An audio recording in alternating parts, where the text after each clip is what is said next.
তুই ঘুম পাড়ার মরদ নয়, এই যে শীত আসছে প্রত্যেকটা যুবক বালিশের সাথে কাজ করে তুই এখন তো আর কথা কওয়া লাগে না, মেসেজ লেখে খালি ঠেলা মারছে। ওর ঘরের জানলা বন্ধ, দরজা বন্ধ, বাড়ির গেট বন্ধ, কুমিন্দে চলে গেল রে সুদিন। সুদিনে তো আমার ম্যাডাম খুলে পাতে কিরিং করে উঠছে, তখন উনি মনে মনে করছে ধান তো পাঠাতে, তখন বার করে দেখ উনি আবার উঠি লেখে রেডি করে তোতে মারছে ঠেলা, আবার চলে যাচ্ছে কাশিমালা। এই কথা কয় ওই যুবক করছে কি, এই টিস লাগে একটা মহিলার একটা ছাত্রীর সাথে লাইন করে ওই নাম্বার নাম লেখে যদি সেভ করে তাহলে বাপ মা ভাইরা জো পাবি যে তোর মোবাইল মেয়ে ওসলের নাম করা। কি বুদ্ধি রে ওই ছোলের রে, করছে কি নাম্বার তুলে লেখাচ্ছে যে ব্যাটারি লো। কি লিখেছে? ব্যাটারি লো। এখন ওই মোবাইল নিয়ে বাড়িতে বেড়াবে, বাড়িতে গেছে মোবাইল টেবিলের উপর থুয়ে ডুব দিবার গেছে।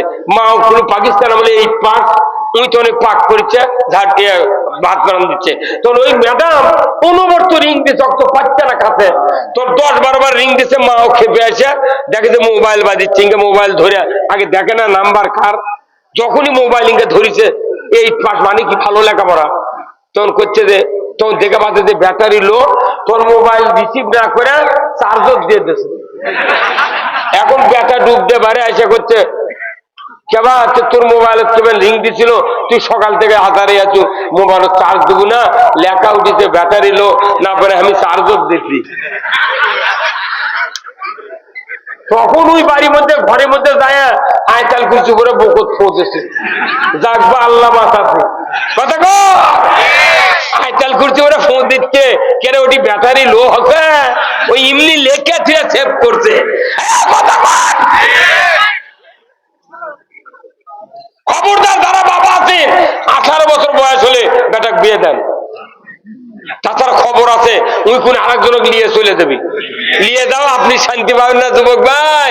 এটি থেকে মেয়ে বার করে ঢাকার গার্মেন্টসের চাকরি করবেন, 3 মাসের মধ্যে ওই বর আপনাকে আর ওই মেয়ে আর আপনাকে দেখবে না, ওই নরসিংদীর সাথে চলে যাবে। এই ঘটকন আবার যদি কেউ খেপে চলে যায় গার্মেন্টসের চাকরি করেন যে বাপ বিয়ে দিল না বাড়িতে থাকবো না, ওটি যায় 3 মাসের মধ্যে গাই বাছুরলে চলে আসবে। বাপ মায়ের মতে যদি কেউ বিয়ে করেন জীবনে সুখ শান্তি হবে না, হবে না, হবে না। কতক্ষণ অনুরোধ করছি ও যুবক ভাইরা, নামাজ কাদা করবেন না। যে বাবার চেহারা দেখলে হজের সব নেক নজরে বাবার দিক তাকাবে যে সন্তান, হাজ্জাতা মাবরুর কবুল হজের সব। এই যে শীত গেল, মা বেঁচে আছে, বাপ বেঁচে আছে, কয়টা সন্তান এই শীতের মধ্যে 2 জোড়া মুজা বাপ আর মাও কিনে দিচ্ছেন, হাত তোলেন তো দেখি। মোট বাপ মা মরে গেছে। আজ আমার মসজিদের হাত তুলবার করছি মাত্র একজনও পাইনি না। কিয়ামতের দিন আমরা কবর আল্লাহ তুমি আর একটা বার আমাকে দুনিয়াতে পাঠাও, ইনশাল্লাহ একটা নামাজ কাদা করবো না। ওটি তো ইনশাল্লাহ খাচ্ছি ময়না, অত নিজের মায়ের পায়ের তলে জান্নাত। রসুল বলছেন আল জান্নাতু তাহতা আকদামিনা উম্মাহাতিকুম, মায়ের পায়ের তলে জান্নাত। জোরে করে আল্লাহু আকবার। এই যে আমার আশরাফুল চাচা তারই বেটা একটু এসে থেকে আমার সাথে ভিডিও ফোনে কথা বলো, আজকে যত এই গ্রামে 115 জন বিদেশি, 115 জন এই বিদেশি ভাইরা যারা বিদেশত আছে, ওদের মা যাদের বাচ্চা আছে ওরা যায় দেখেন মন খারাপ। সব আত্মীয় স্বজন আছে, গাঁও কি ঈদের মতো খুশি রে, আমার বাড়ির আগে খোলা ভাগ হচ্ছে, অথচ আমার ব্যথা নাই। যায় দেখেন ওই মায়ের পাঁচজন ঢুকে গেছে। ওই বিদেশের থেকে যেদিন বেটা আসবি বউ দেখবি লাকেজ খুলবি, দেখবি আমার নামে কি আনিছে, আর বেটাটা দইরা পকেটে হাত দিবি, আর মাও কবি বাবা তোর মুখ শুকান দিচ্ছি, তুই কি কিছু খাইসনি? আপন মায়ের মতো দরদিনী হাইরে কে আছে সংসারে। সেই মা ওকে একটা জোড়া মুজা এই যে শীত গেল কিনে দেননি, 1 কোটা মেরিল দেন, বাপের মা তেল দিয়ে দেন, কেউ তো দেয়নি। বাপও খিলে না, বাপের তখন মুখর দাঁত থাকে, কমলা দেয় না, আপেল দেয় না, খুরমা দেয় না। বাপ যখন মরবেন লাগে তখন বেদানা কিনে এসে লোক দিয়ে টিপে টিপে রস খোরাক দর করে ছুটতো না, ওই প্লাস্টিকের দই খাওয়া চামচ দেয়, ওই যে খুঁটির মধ্যে দই খায়, ওই চামচ দিয়ে বাপের গালত দেয়। বাপ মরিচ্ছে তখন দেশে সারা রাত মরে, সারা রাতে ওগুলো মিষ্টি পিঁপড়ে লেগে মুখটা পিঁপড়ে মুখের মধ্যে ভরা করছে। তুই খিলেবু না, মরার আগে মিষ্টি মুখর দিয়ে ও কষ্ট দিল তুই। এই বুদ্ধি কে দেশে বিয়ের দেশে বাপে ওই বিয়ে করে প্রথম দিন শ্বশুর বাড়ির যেদিন গেছে 2 কেজি চমচম কিনেছে। ওই তাসির হাজির বেটা হোটেল করে না, নাম কি রে, বাচ্চু ভাই, বাচ্চু একটা, আরেকটা নাম হলো ইয়ারে কেন ওষুধের দোকানদারি করছে মসজিদের গেটে, মাসুদ মাসুদ নাইটু, এগুলারও কমপক্ষে 100 নাম আমার মুখস্থ আছে। মাসুদ ভাই আচ্ছা এটাই তোমার হোটেল?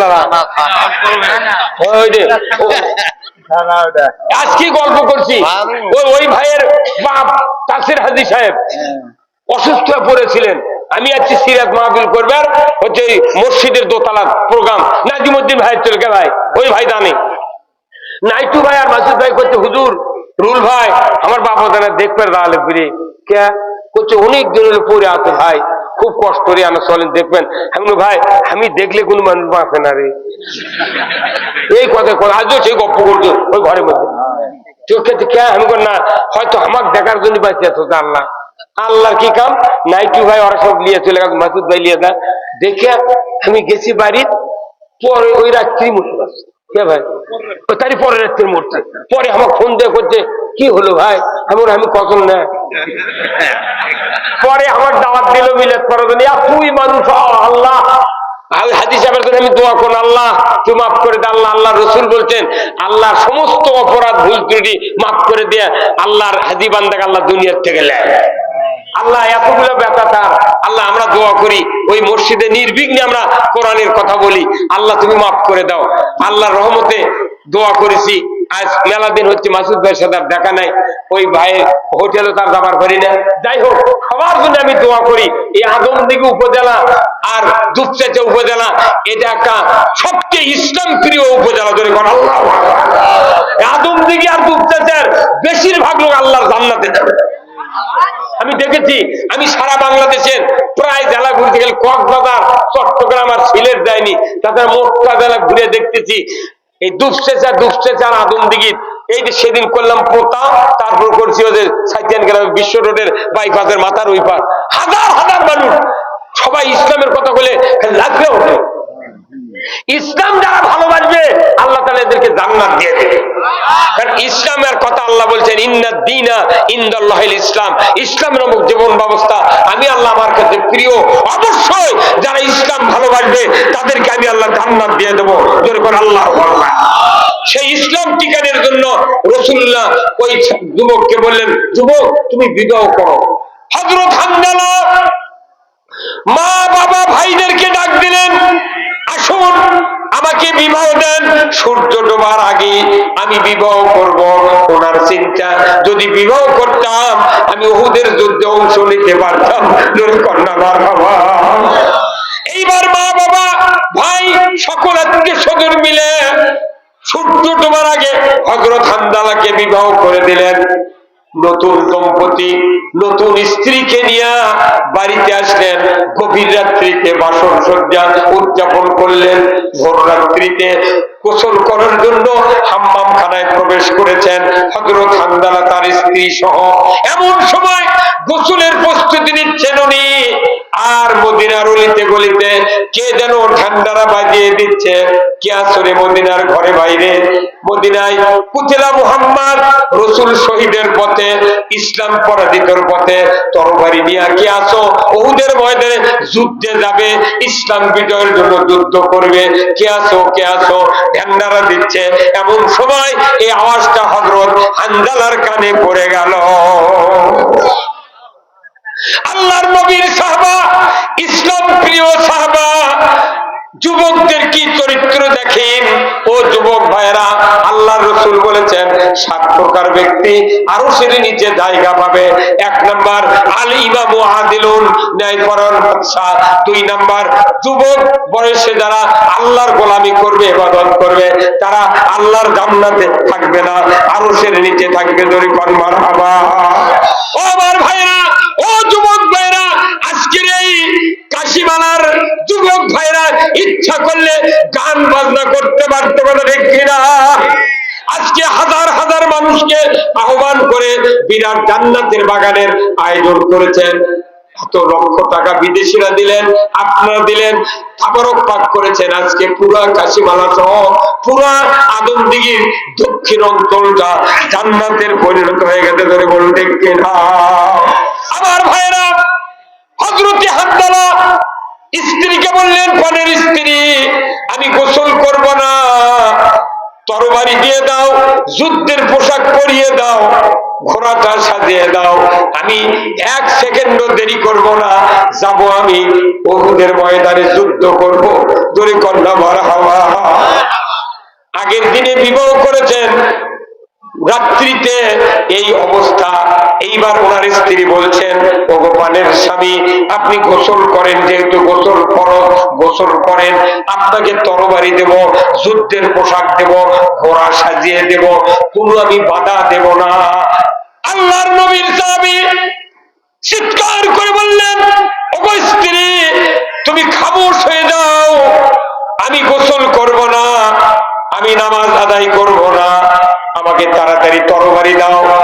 আমার গোসল আর নামাজ আদায় করতে গিয়া যদি আমার দিনের নবী শহীদ হয়ে যান, উহুদের ময়দানে যদি মুসলমান পরাজিত হয়ে যায়, ইসলামী রাষ্ট্র ধ্বংস হবে। অতএব আমার কিয়ামতের ময়দানে আসামির কাঠগড়ায় জবাবদাহি করতে হবে। আমি জবাবদাহি করব না, যুদ্ধে যাব, গোসল করব না, আমাকে তাড়াতাড়ি করে তরবারি দাও, যুদ্ধের পোশাক দাও, আর ঘোড়াটা সাজিয়ে দাও। ওনার স্ত্রী কিরকম সতী সাধবী ইমানদারিনী, উনি বললেন, তরবারি দিলাম, যুদ্ধের পোশাক দিলাম, ঘোড়াটা সাজিয়ে দিলাম, চলে যান। আমাদের দেশের স্ত্রী হলে কি করলে উনি, কাল বিয়ে করে আনছু, 1.5 লাখ টাকার পালসার দেশে, বাপে তুই আজি যা মরবু, কুটি ভাই করে ডাকে নিয়েছে, শিকল দিয়া খাজুরের গাছের সাথে বান্ধা তুল। ওই জন্য বাংলাদেশত যারা মরিছে 5ই আগস্টের পর্যন্ত, তারা কেউ বিয়ে করেনি। আমরা দোয়া করব ওই ছাত্রদেরকে আল্লাহ যেন ওই হানজালার সাথে জান্নাত দিয়ে দেয়। ভাইরা আমার, যুদ্ধে চলে গেলেন, রাসূলের তাবুতে দেখা করার টাইম নাই, রাসূলের সাহাবীদের সাথে পরিচয় হওয়ার টাইম নাই। যুদ্ধের ময়দানে বীরের মতো ঝাঁপিয়ে পড়লেন, কাফেরদের সাথে যুদ্ধ করতে করতে এক পর্যায়ে পেছন থেকে একজন কাফের তরবারির আঘাত করার সাথে সাথে হযরত হানজালা ঘোড়ার পিঠ থেকে পড়ে গিয়ে শাহাদাত বরণ করলেন। মদিনায় খবর চলে গেল। মদিনার লোকেরা বলল, রে হানজালার স্ত্রী, তোমার স্বামী শহীদ হয়েছে উহুদের যুদ্ধে। ওনার স্ত্রী শোনা মাত্রই কলিজার ভেতর কম্পন শুরু হয়ে গেছে। আমার স্বামীর উপর গোসল ফরজ ছিল, আমি জানি রাসূলের যুদ্ধে যারা শহীদ হয় রক্তাক্ত অবস্থায় দাফন করে, জানাজা করে, আমার স্বামীর উপর গোসল ফরজ আছে, গোসল করে নাই, ফজরের নামাজ পড়ে নাই। মুহূর্তকাল স্ত্রী দেরি করলেন না, উনি দৌড়ে চলে গেলেন উহুদের প্রান্তরে, রাসূলের তাঁবুতে গিয়ে বলেন, হুজুর, যুদ্ধ তো শেষ হয়ে গেছে, বলুন তো আমার হানজালা, আমার স্বামী যুদ্ধে শহীদ হয়েছে, আমি শুনতে পাইলাম, তার উপর গোসল ফরজ ছিল, নামাজ পড়ে নাই, ওই লাশটা আমাকে দিয়ে দেন, আমি স্ত্রী তার গোসল করায়া দেব।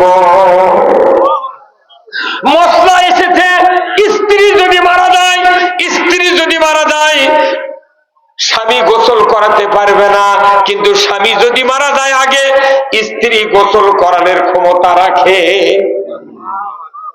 স্ত্রী গোসল করে দিবি। কিন্তু আমাদের দেশে স্বামী মরে গেছে, স্ত্রী কয় তুই লাখের ফুল খুলে ঘরের কানিত খালি কান্দু, দেখবারও দেয় না রে পাগল। আমি দেখেছি, আমি তো বহু জানাজা করছি, কিন্তু দেখবার দেয় না। কি অপরাধ! আল্লাহর নবী বলেছেন স্ত্রী স্বামীর গোসল করায় দেবে, কোনো বাধা নাই। স্ত্রীর স্বামীর গোসল করে দেয়, আস্তে আস্তে নরম হাত দিয়ে গোসল করে দেবে। আর আপনি যদি ব্যথা বেঁচে থাকেন, ব্যথা গোসল করে দিবেন। জাকাতদানির চোটে শরীরের অনেক ব্যথা লাগে, কথা ঠিক কিনা? কিন্তু আমার দেশের ছেলে করুক, যদি হুজুর কয় যে গোসল করে দাও বাবা, তখন ওই ব্যথাটা কয় না হুজুর, জানাজা গোসল যে করামো, যেটি গোসল করি ওটি কাঁটা কুঞ্চি দিয়ে থয়, 40 দিন রুহু আসে, 40 দিন রুহু আসে, তে মানে আমি বিপদত পড়বো কে? তোর বাপের রুহু তুই, তোর অত ভয় কে? তুই ধোয়াবের পারিস না তোর বাপের লাশ, তুই হুজুর করতু। হুজুর যদি 22 জনক ধোয়ায়, তাহলে 22টা রু আছে, কবি তোক খাবো, তোর ভোগ খাবো, তোর ঝোলক খাবো। এই কথা কর না। এই দিন আমার এলাকাতে আমি করছি, যদি গোসল করে এলাম আমার থেকে, তাহলে 3টা ঢেল দেওয়া লাগে। মানে জাকাতদানি ছুটে মানুষের পায়খানা বের হয়ে যায়। আমি গোসল করাচ্ছি বেলা মানুষ, বুঝছেন, একবার মল বের আসে, ওটা আবার ঢিলা করার লাগে ঢেল দিয়ে। আমি কোন কাজে বেঁচে ঠেকত করছি? তোর বাপের ঢেল আমি ওই হাত দিলে আর এক ঢেল দেবো 500 টাকা, 3 ঢেলে কত? আর কাপন কাটা 500 কত হয়? এই কাম করা লাগবে। আর যেহেতু টাকা যদি না দিস, তাহলে তুই এক রুর জন্য ভয় করত। আমি 22 জনক ধোয়াছি, তাহলে 22টা রু আছে আমার জানলার জন্য লাফায়, আমার শোল ফুল দইরে মরবি। সেদিন টাকা দে, দই লিয়ে এসে ওটি থমো, ওরা এসে খায় খায় চলে যাবে। কথা বলে না, নিজের বাপক যদি অন্য মানুষদের ধুয়ালেন, আপনি ব্যথা পাইতে আছেন, বাড়ির কাছে একদিন ঝগড়া হতেই পারে, ওর বাপক মারবে পারেনি, ওই সেই দিন দেখবেন এমন ভাবে পল্টাচ্ছে, ওর কাছে আয় দেখে সুযোগ পাচ্ছি, ঠেকনা দিচ্ছে। এই অনুরোধ করছি, নিজের পিতা যদি মারা যায়, আপনি যোগ্য সন্তান আছেন, আপনাকে গোসল করাতে হবে, কথা ঠিক কিনা? নিজের স্বামী মারা গেছে, স্ত্রী শক্তিশালী আছেন, আপনি গোসল করে দেন, আপনার গোসলের দ্বারা আপনার স্বামীর উপকার হবে, ঠিক কিনা? ভাইরা আমার, হানজালার স্ত্রী নবীজির সামনে হাজির। নবীজিকে বললেন হুজুর, আমি শুনেছি রক্তাক্ত অবস্থায় মাদফুন করেন, জানাজা করেন, হুজুর গো আমার স্বামী শহীদ হয়েছেন, একটু লাশটা আমাকে দিয়ে যান। রাসূল বললেন যে না, আমি বিবাহ করার অনুমতি দিয়েছি, আমি তো যুদ্ধে আসার অনুমতি দেই নাই। আল্লাহ রাসূলকে বললেন হুজুর একটু দেখেন, একটু দেখেন। আল্লাহর নবী বললেন আবু বকর, উমর, উসমান, আলী, আমার সাহাবীরা উহুদের যুদ্ধে কতজন শাহাদাত বরণ করেছেন, দয়া করে তাদেরকে একটু একত্রিত করুন, আমি হানজালার লাশ একটু দেখতে চাই। 69 জন সাহাবীর লাশ উহুদের ময়দানে কাতারবন্দি করে সাহাবারা সহায় দিয়েছেন। নবীজি চর্মচক্ষে দেখছেন একটা লাশের ভেতরে হানজালার লাশ, আল্লাহর নবী খুঁজে পায় না। বারবার বার্গেনিং করছেন ওনার স্ত্রী, ওগো নবী নিজের হাতে তরবারি দিয়েছি, যুদ্ধের পোশাক পরিয়ে দিয়েছি, হুজুর আমার স্বামীর লাশটা দিয়ে দেন।